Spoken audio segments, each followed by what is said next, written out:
Our theme is healing body, mind and spirit. And Peter's going to come and talk to us in a few minutes about this. But first we're going to have our reading from Scripture, and Amanda is going to read for us.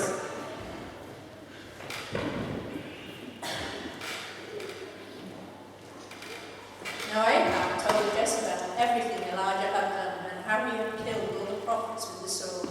So Jezebel sent a messenger to Elijah to say, "May the gods deal with me, be it ever so severely, if by this time tomorrow I do not make your life like that of one of them." Elijah was afraid and ran for his life. When he came to Beersheba in Judah, he left his servant there, while he himself went a day's journey into the desert. He came to a broom tree, sat down under it and prayed that he might die. "I've had enough," he said. "Take my life. I'm no better than my ancestors." Then he lay down under the tree and fell asleep.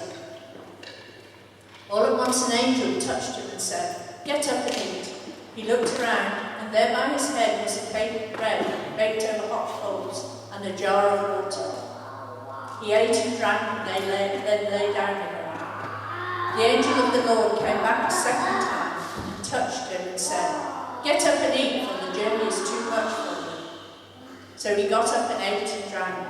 Strengthened by that food, he travelled for 40 days and 40 nights until he reached Horeb, the mountain of God. There he went into a cave and spent the night. And the word of the Lord came to him. "What are you doing here, Elijah?" He replied, "I've been very zealous for the Lord God Almighty. The Israelites have rejected your covenant, broken down your altars, and put your prophets to death with the sword. I'm the only one left, and now they're trying to kill me too." The Lord said, "Go out and stand on the mountain in the presence of the Lord, for the Lord is about to pass by." Then a great and powerful wind tore the mountains apart and shattered the rocks before the Lord. But the Lord was not in the wind. After the wind there was an earthquake, but the Lord was not in the earthquake. After the earthquake came a fire, but the Lord was not in the fire. And after the fire came a gentle whisper. When Elijah heard it, he pulled his cloak over his face and went out and stood at the mouth of the cave.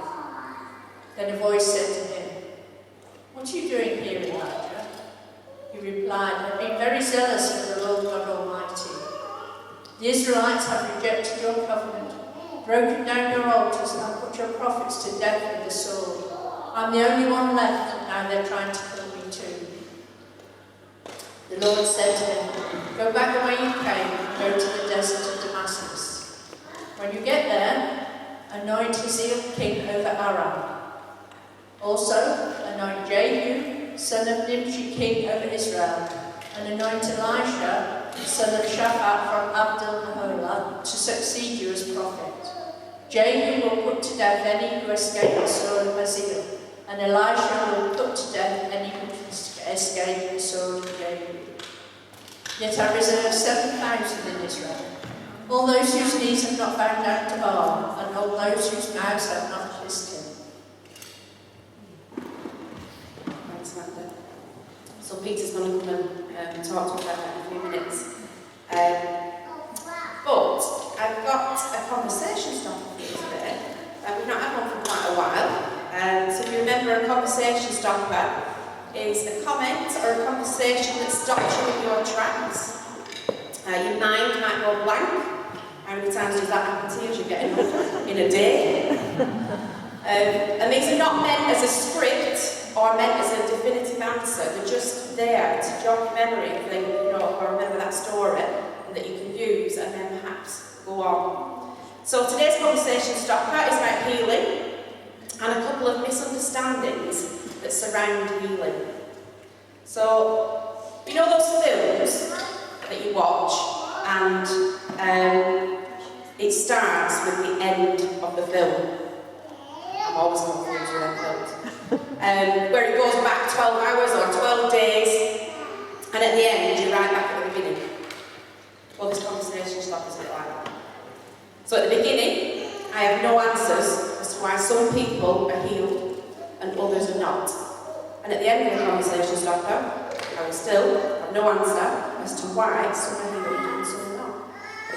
But what we do know from Scripture and witnessing is that healing did happen and still happens today in Jesus' name.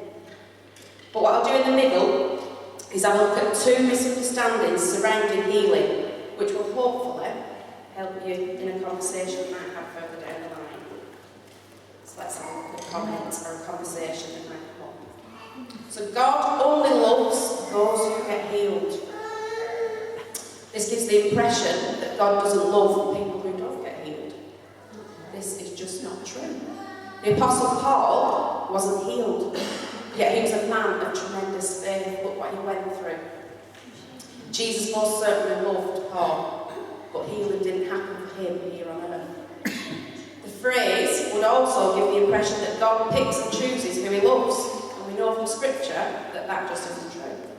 John 3 verse 16, for God so loved the world that he gave his one and only Son. And that verse doesn't say that he loved half the world or a quarter of the world, it says he loved all of the world. Alright, so that's your first one. So second, people who get healed deserve it, or equally, those who don't deserve to be healed. I'm sure somewhere along the line, you've heard someone say, oh, if anyone deserves to be healed, it was him. Or, equally, why have they been healed? They don't deserve it. They lived a life of whatever. Well, each and every one of us are sinners. And if you remember, no sin is greater than any other sin. And this means that none of us will be deserving of any healing. But there is healing, and that comes from a loving, forgiving Father who cleanses us of our sins, which means that none of us are more or less deserving of God's healing. We just don't get to choose. So, here we are back at the beginning, with no answer as to why some are healed and some are not, but hopefully we've given you something to go away with and think about, and maybe use in a conversation down the line.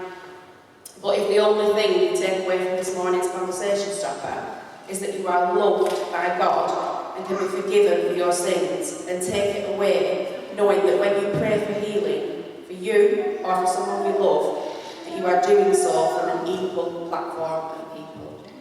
Amen. So